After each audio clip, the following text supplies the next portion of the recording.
Buenos días a todos, ¿me escuchan? Sí, Sí, doctor. doctor, sí me escucha. Bien, bueno, Buenos días.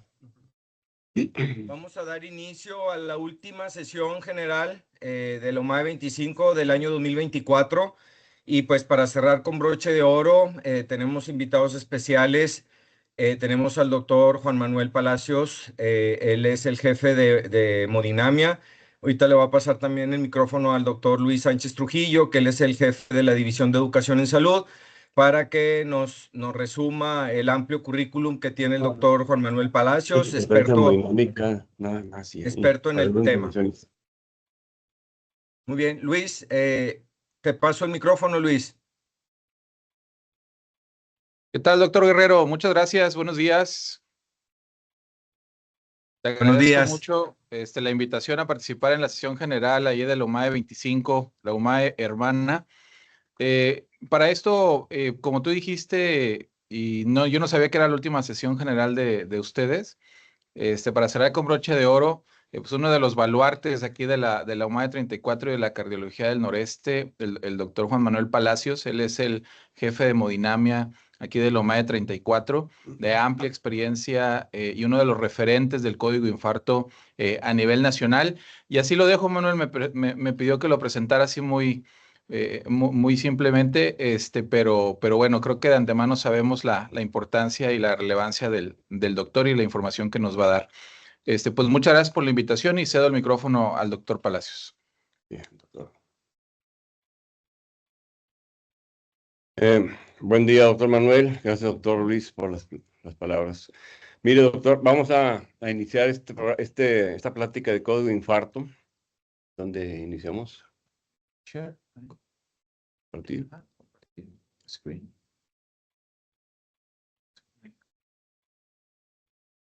Más abajo, más abajo.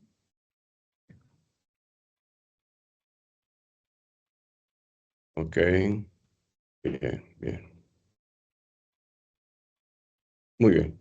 ¿Sí ven la pantalla, Manuel? Excelente, Luis. Adelante. Muy bien, gracias, doctor. Muy amable. Muy bien, vamos a empezar la plática de lo que es cómo impacta la red social en el programa de código de infarto. Como antecedente, nada más referir que en el año 21 de Salubridad reportó que en el 2021 ocurrieron casi 1.100.000 defunciones en México, y de estas 220.000 fueron por enfermedades del corazón. El 80% fueron por problemas de código infarto, o problemas de infarto al corazón o cardiopatía isquémica. 30.000 fueron por hipertensión arterial, y una mortalidad que va del 5 hasta el 20 o al 30%, dependiendo del tipo de infarto, la evolución y la edad del paciente. Una cosa muy importante es que casi el 60% de los pacientes actualmente en infarto agudo no reciben una terapia de reperfusión, ya sea farmacológica o invasiva con balón. ¿Cuáles son los objetivos del código infarto? Disminuir tiempos de isquemia hemocárdica, acortar los tiempos de traslado de una clínica periférica a la 34, disminuir los tiempos, incluso aquí en la misma unidad 34, la estancia en la admisión continua a hemodinamia. Y la finalidad de todo esto es bajar el riesgo de isquemia miocárdica y mortalidad. Acuérdense que tiempo es músculo y músculo es vida. En nuestro departamento de hemodinamia implementamos varios programas, y uno fue el programa de código de infarto. Nosotros empezamos en el 96 como angioplastía primaria, ¿sí? Y esto debido a que sabemos que el infarto causa una muerte de 20 a 30% en las primeras 6 horas, y se puede incrementar hasta un 15% en los siguientes 30 días. Entonces, el fin prioritario es abrir la arteria lo más pronto posible. El límite generalmente nos dan 12 horas, ¿sí? Y lo ideal sería menos de 6 horas de los síntomas. Hay actualmente dos opciones: la terapia fibrinolítica, que es la farmacológica. Nada más que eso trae un riesgo de sangrado de mortalidad de un 6 a un 12%, y riesgo de sangrado cerebral de un 0.5 al 2%. Y lo más importante es que casi el 60%, 70%, no son aptos para una terapia farmacolítica. La segunda opción es la terapia invasiva, que es la con balón o stent, que es lo que estamos nosotros ofreciendo. Tiene menor mortalidad, menor sangrado, y hay mejores resultados. El problema es cómo cortamos los tiempos de envío para que sea más optativa y más amplia al derechohabiente. Entonces, en julio del 97 implementamos el programa de angioplastia primaria a las 24 horas del día, ¿sí? Pero en el 2016 ya lo hicimos a través de la red social WhatsApp. Esto nos acortó tiempos de envío y mejoró resultados, incrementamos mucho la productividad del código infarto. Nosotros nos apegamos a las guías europeas o americanas, que son las que en realidad a veces rigen los tiempos y las normas de tratamiento en el paciente, en este caso del código infarto. Y ven ustedes aquí, clase 1 es paciente que tiene una evidencia clara para un procedimiento, es evidente que es necesario. Nivel de evidencia A es que todos los estudios randomizados o metaanálisis concuerdan que es la terapia ideal. Entonces, vean ustedes que de 0 a 12 horas, la terapia ideal es farmacoinvasiva, es decir, meter un balón con stent para abrir la arteria. Si el paciente tiene más de 120 minutos, está más alejado de una terapia invasiva, entonces debe recibir terapia farmacológica, que es con trombolítico, ya sea con acteplase, tenecteplase. Y ya sabemos que la dosis debe ser en 10 minutos, pasar un bolo al 10% del peso corporal, y el resto pasárselo en 60 minutos. Y en ese tiempo enviarlo a una unidad donde se puede hacer una terapia fármaco-invasiva a un trombolizado al paciente. De 12 a 48 horas ya cae en un nivel de evidencia 1C para expertos. Estos pacientes de alto riesgo, ¿sí? Se van a invadir cuando el paciente aún llegue con la arteria cerrada, pero siga con síntomas de angina, esté con datos de choque cardiogénico o esté con arritmias intratables. Son pacientes de alto riesgo, ¿sí? Nivel de evidencia 2A, cuando el paciente está asintomático, ¿sí? Pero puede ser invadido en ese lapso de 12 a 48 horas. Y más de 48 horas, pues la terapia en realidad es médica. Bueno, entonces vamos a pegarnos a las guías. Si el paciente tiene más de 120 minutos, que es los menos de los pacientes en nuestra base de datos, debe recibir una terapia farmacolítica en 10 minutos. Y en ese tiempo enviarlo a un hospital de tercer nivel para terapia invasiva. El gran problema es que la fibrinolisis es tiempo dependiente. Vean ustedes que a mayor tiempo, arriba de 6 horas, la vida por cada 1000 pacientes tratados baja casi en forma significativa. Y arriba de 6 horas, pues de 65 vivos por cada 1000 cae a casi 18 por cada 1000. Y arriba de 12 horas, pues prácticamente menos del 10 pacientes por cada 1000 tratados. Aparte del tiempo, la terapia farmacolítica es también dependiente del factor de riesgo. Pacientes con infartos previos, infarto anterior, que lleguen hipotensos, taquicárdicos con crepitantes o añosos o en FA, son pacientes de alto riesgo. Y la terapia farmacolítica tiene poca efectividad. La mortalidad pues es al 13% intrahospitalaria. En cambio, de pacientes de bajo riesgo, pues tiene un beneficio más ideal, ¿no? Entonces ya vemos que la terapia farmacolítica es dependiente de tiempo y de factor de riesgo del paciente. Aparte que ya sabemos que la terapia farmacolítica, pues prácticamente menos del 60% tiene una terapia de repercusión ideal, un flujo TIMI 3. Un 1%, hasta un 8% de alto riesgo tiene un riesgo de sangrado cerebral. Y también un 2/3 partes tienen una recurrencia de isquemia y reinfarto. Entonces tenemos muchas limitantes de la terapia farmacolítica. Fíjense aquí en esta gráfica, la productividad que teníamos en el año 2011 al 2015, tenemos 70, 80 casos por año de terapia con terapia intervencionista. La mortalidad era del 12% y un éxito del 88%. Entonces, para hacer un programa de código infarto, pues tenemos que tener un programa a las 24 horas del día, toda la semana y todo el año, para incrementar la conciencia pública, incrementar clínicas del dolor en las unidades periféricas, incorporar a las gentes de la coordinación regional de la delegación, ¿sí? Y incluso también los médicos de la misma unidad de referencia, la 34, admisión continua, trabajo social, enfermería, todo involucrado. Para esto dimos una plática de reperfusión en el 2016 en las clínicas periféricas 6, 2, 4, 33. Aquí ven ustedes las unidades médicas. Enviamos este organigrama de 10 puntos de envío para el paciente con probable código infarto, el número de referencia. ¿Sí? Y vean ustedes, cuando dimos las pláticas en el 2016, vean ustedes cómo se incrementó de 70 casos por año a 428 por año. Y ven ustedes cómo se ha ido incrementando anualmente. El año pasado tuvimos 1,200 casos.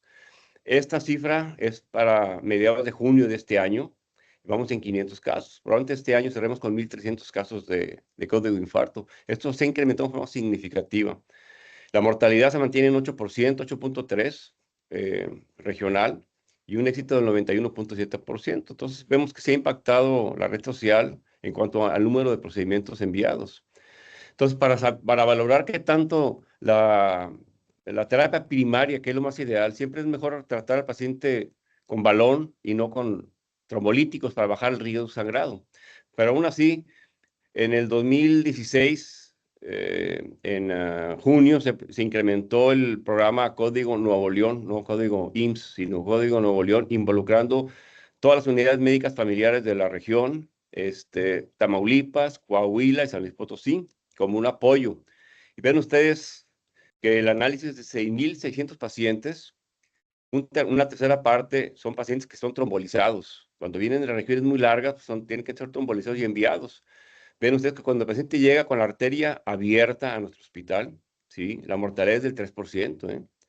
Cuando el paciente llega con la arteria ocluida es del 11.4% de la mortalidad. Aquí tienen ustedes muerte y prevalencia de terapia trombolítica. Esto es en general. ¿Por qué pregonamos que el paciente trombolizado debe ser enviado a nuestra unidad para abrir la arteria? Bueno, pues hay estudios como el REACT. El REACT evaluó 3 grupos de pacientes junto con el Merlin: terapia farmacoinvasiva, terapia trombolítica o terapia médica conservadora. Cuando el paciente que es trombolizado y falla la trombolisis, la terapia invasiva con stent y 2B3A mejora la sobrevida casi un 88% contra pacientes que no reciben una terapia adecuada invasiva. Muere prácticamente el 68%. O sea, tenemos una sobrevida de más del 20%. Entonces, todo paciente trombolizado debe ser enviado a una unidad de referencia invasiva para abrir la arteria. Vean ustedes aquí en esta gráfica la prevalencia de terapia trombolítica nomás en Nuevo León. Quitamos San Luis Potosí, Tamaulipas y Coahuila. De 28% bajamos a un 10%. Nuestra mortalidad en la terapia farmacoinvasiva que llega al paciente con la arteria abierta es del 5%. Y la de rescate del 9%. Ahorita vemos cuál es en realidad la mortalidad en un paciente que llega con la arteria ocluida y no se hubiera tratado con la terapia invasiva. Ok, vayamos al rubro, que es lo que nos interesa, la terapia primaria. Es decir, enviar al paciente, si tienes menos de 120 minutos de envío, llega a la clínica 4 o a la 67, el paciente puede ser enviado antes de 2 horas para abrir la arteria. Este paciente debe llevar a una terapia primaria, es decir, balón y stent. Y eso lo sabemos muy bien.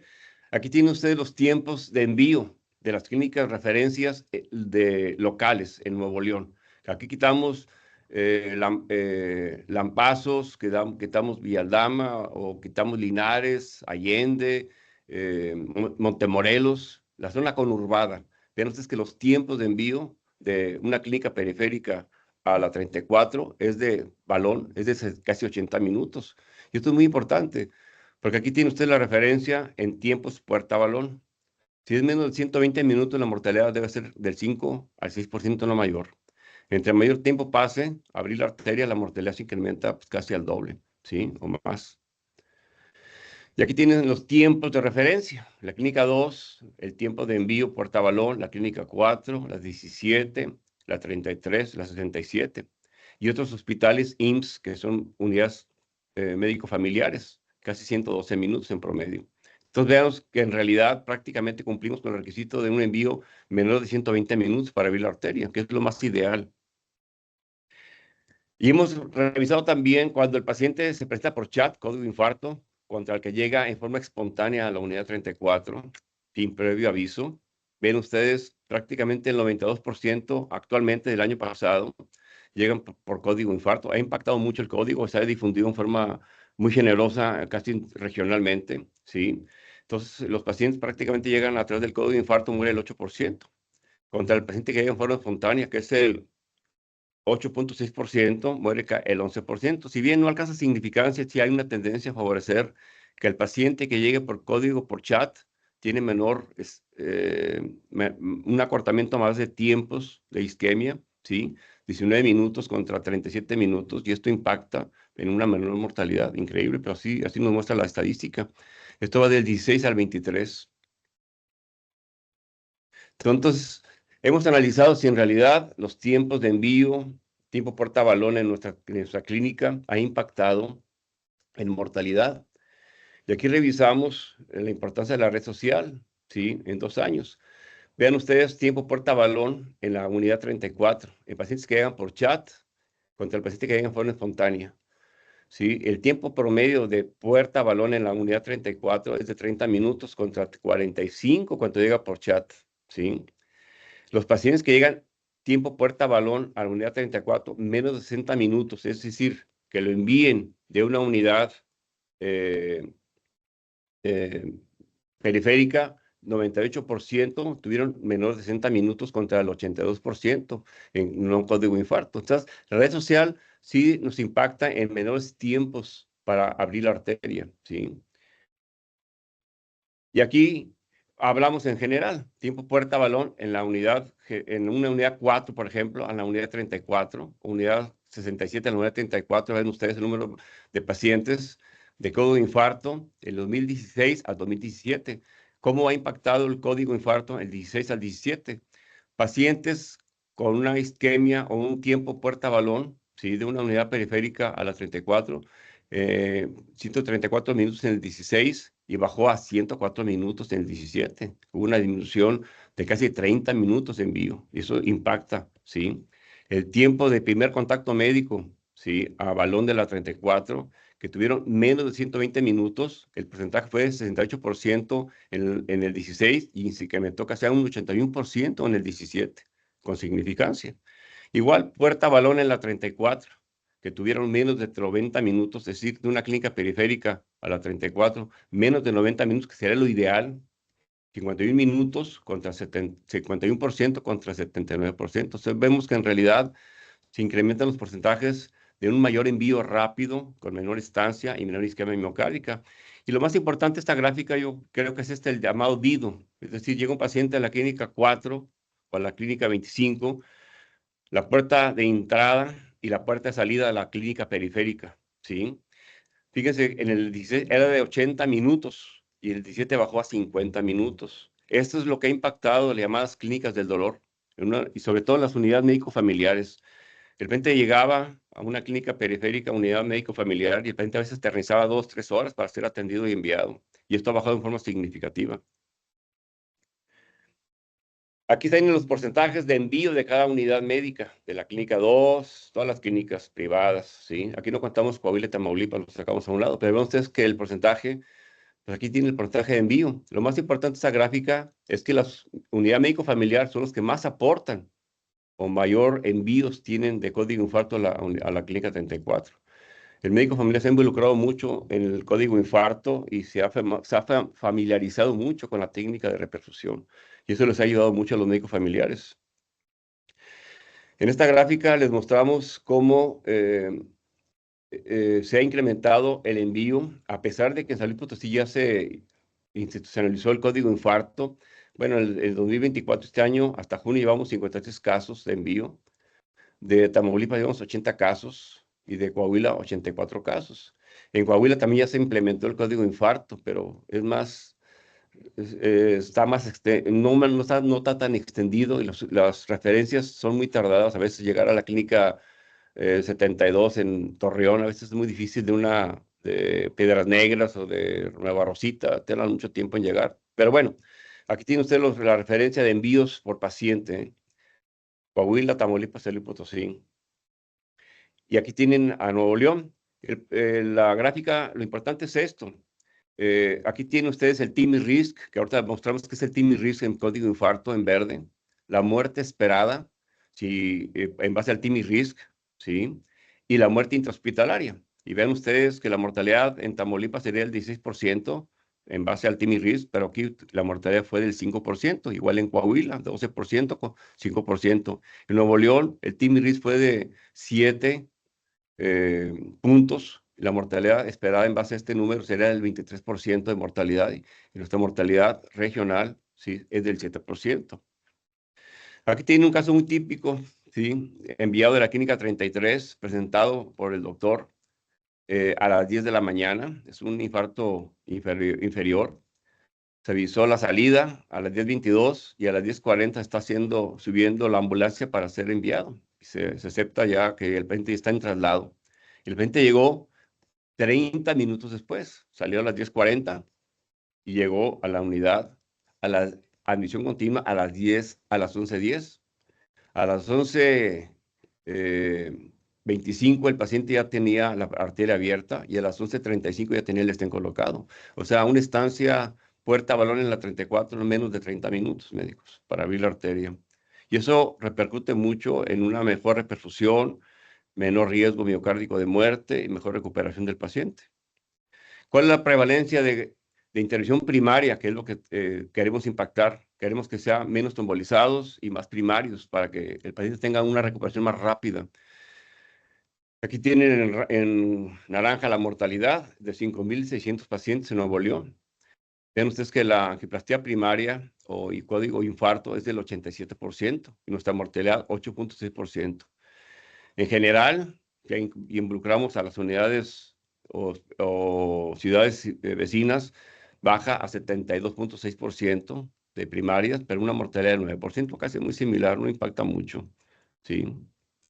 Esta es nuestra mortalidad global, ya incluyendo todas las unidades de envío, la muerte en sala, en la terapia intensiva, que hemos impactado también aquí, hecho pláticas para tener un riesgo menor de choque cardiogénico posterior a la angioplastía, y la mortalidad en piso. En forma global, nuestra mortalidad anda en el 9%.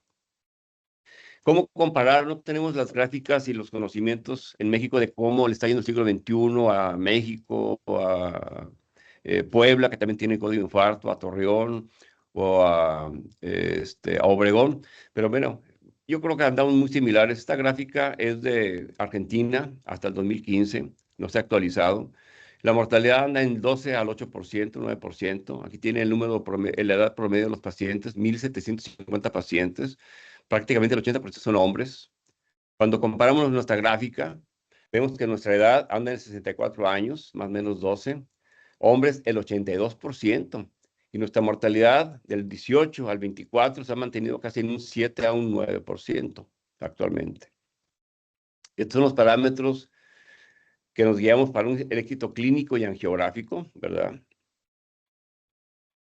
Y es el TIMI-RISC, es la forma de que nos podemos comparar qué tan bien o qué tan mal nos está yendo con los procedimientos. El TIMI-RISC es una evaluación de score predictor de muerte en pacientes de código infarto. Se evalúa la edad, ¿sí? Los factores de riesgo de diabetes, hipertensión o angina. Si llegó hipotenso el paciente, taquicárdico, en una mala clase funcional o tiene peso bajo. Y la presentación, si fue un infarto anterior o llegó con bloqueo rama izquierda, que impacta también mucho, o bloqueo rama derecha también, aquí no lo incluyen, pero también ya se incluye como factor de riesgo. Y el tiempo de traslado, si tiene más de 4 horas de envío. Entonces hace un puntaje, y en este puntaje puede ir de 0 a 14 puntos. A mayor puntaje, mayor riesgo de mortalidad esperada, si no se hace un procedimiento de intervención o no se abre la arteria. Y aquí en esta gráfica, vean ustedes, a partir de 5 puntos se considera un paciente de alto riesgo. Se me hace muy, no sé, a lo mejor pudiera ser arriba de 7 puntos, pero ven que arriba de 5 puntos la mortalidad se va de 7 de bajo riesgo de 7% a 12% de mortalidad. Yo creo que por eso catalogan 5 puntos como riesgo alto.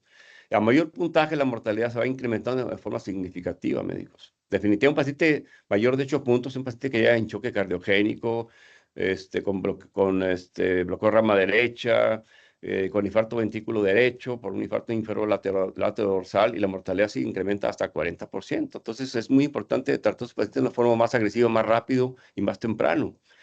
Cuando analizamos la base de datos, hasta el año pasado, 5.700 pacientes, vemos que en nuestra base de datos el 55% son pacientes que tienen un TIMI-RISC mayor de 5 puntos, ¿sí? La mortalidad esperada sería de un 30 o mayor del 30%. Nuestra mortalidad fue del 12.3%, analizada estadística, con significancia, médicos.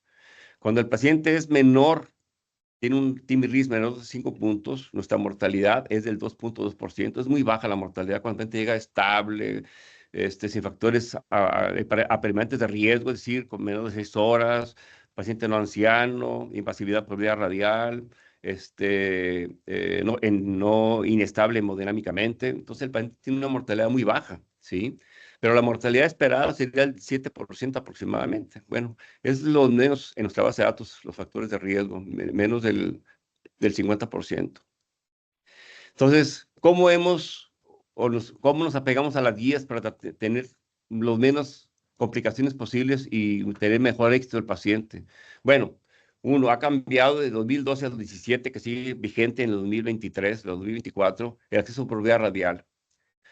El acceso por vía radial nos ha mejorado mucho los resultados. La vía radial tiene menor complicaciones de sangrado. Un paciente que llega inestable o con isquemia miocárdica, le abre la arteria, te sangra el paciente y haces un sangrado retroperitoneal o hace un sangrado mayor severo, esto provoca mayor isquemia miocárdica. En un paciente infartado, el riesgo de muerte se incrementa en forma significativa. Hay estudios que demuestran esto. Entonces, nosotros hemos comparado el acceso radial contra el femoral. Definitivamente, empezamos con una técnica radial en el 2016 de un 70%, 68%. Actualmente andamos en el 91, 92% de técnica radial. Son menos las técnicas femorales. ¿Cuándo hacemos técnica femoral? Cuando el paciente llega hipotenso, ¿sí? Que tenemos un pulso radial muy débil o no lo palpamos. Principalmente son las mujeres las que más tienen acceso femoral a veces por problemas que llegan inestables, hipotensas y tienen un pulso radial muy pequeño. Entonces comparamos la vía radial contra la vía femoral en este estudio que se publicó en el 2017.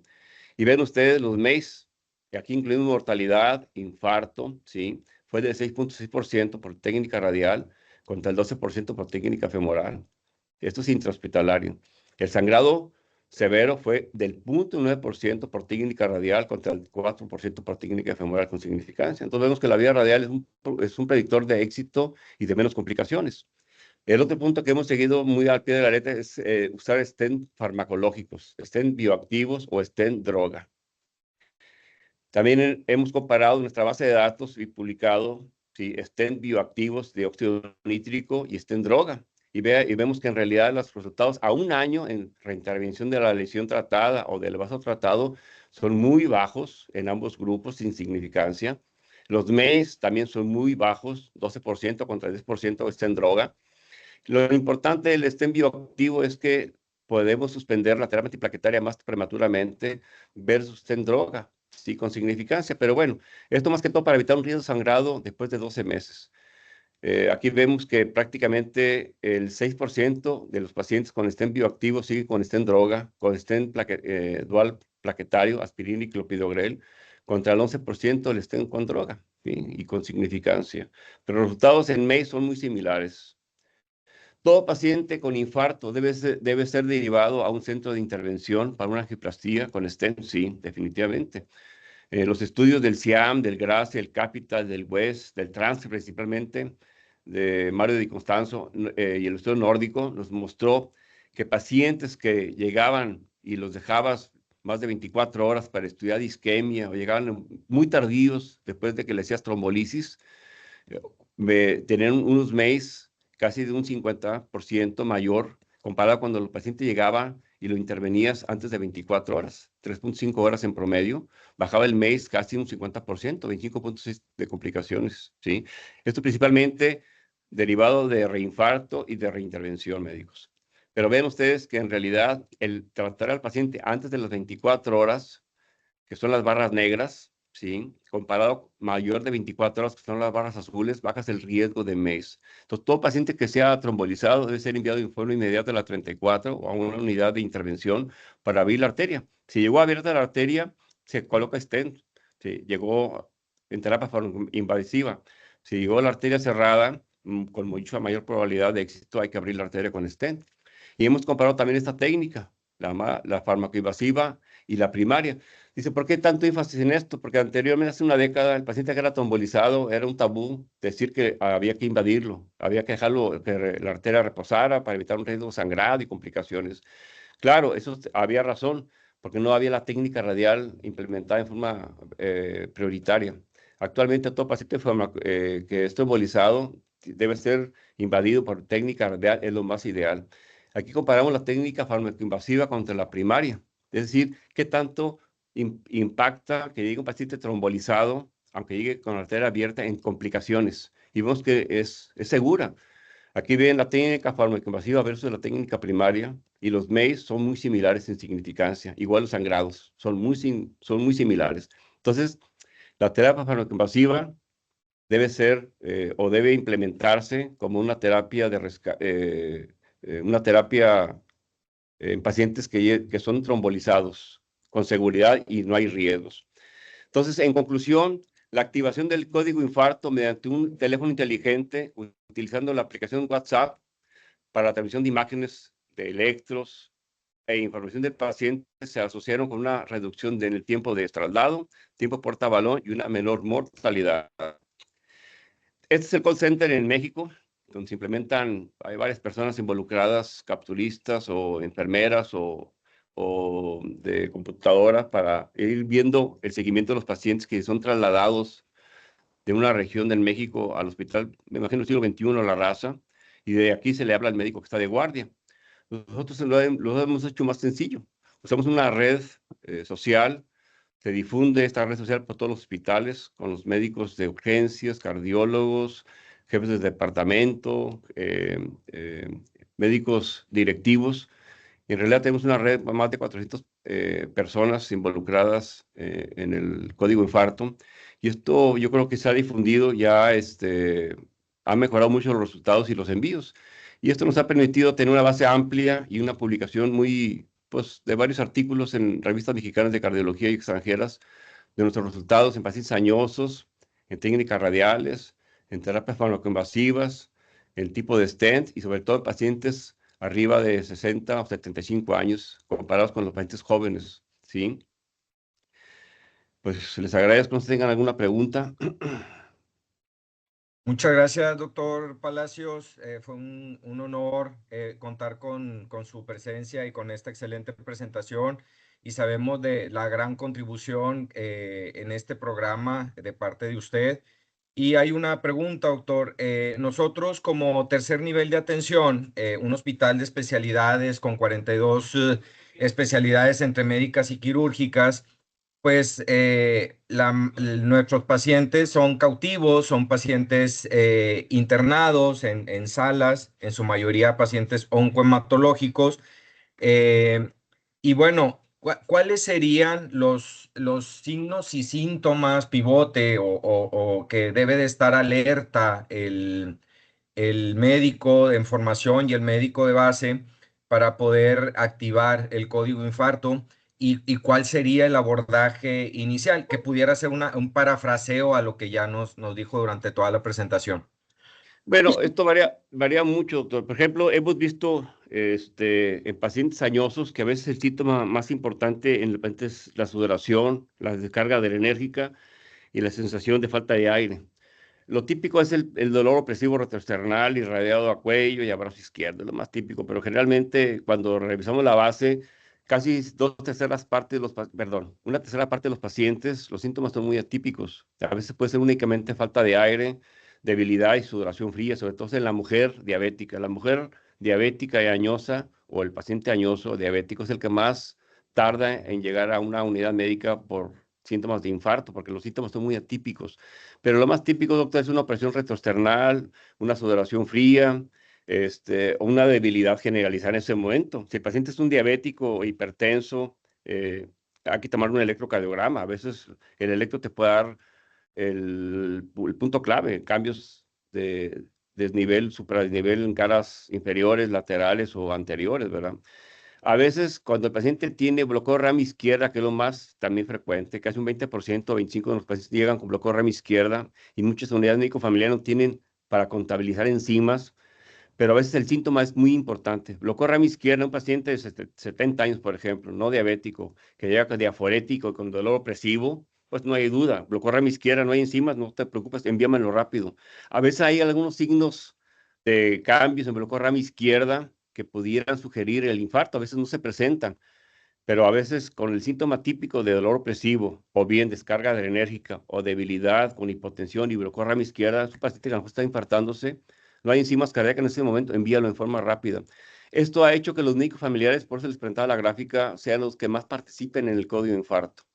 El médico familiar envía a veces diariamente, te envían 10 casos, por decirlo en forma general, y a veces 5 de esos son infartos. O sea, el médico tiene el libre criterio de enviar casos que el paciente, que él cree que puede ser infarto, y a veces no son, es una taquicardia, un descontrol hipertensivo nada más, o descontrol metabólico por una diabetes, pero la mitad son infartos, y son pacientes que se salvan porque no triangulan, no tiene que presentarse en una unidad clínica T1. El médico familiar lo envía directamente a nuestro hospital. Eso también acorta tiempos, y eso ha mejorado la sobriedad de los pacientes. Por ejemplo, en el 2012 se recibieron 70 pacientes en código de infarto. En el 16, 464. Bueno, esos 400 pacientes que no llegaron en el 2012, ¿qué les pasó? Es lo que vemos ahora, que muchos pacientes se presentaba con el médico familiar, no se le atendía en forma adecuada, o se minimizaba el síntoma del paciente, o no había referencias, no había ambulancias también para envío, entonces muchos pacientes se quedaban rezagados, doctor. Ahora no, ahora el paciente llega en forma más espontánea. No sé si eso te resuelve la pregunta, doctor. Claro que sí, Doc. Aquí el chiste es activar el código y gracias que contamos con su apoyo. De hecho, cada vez que se activa el código aquí en la UMAE 25, siempre están dispuestos a otorgar el apoyo para el beneficio de nuestros pacientes, doctor.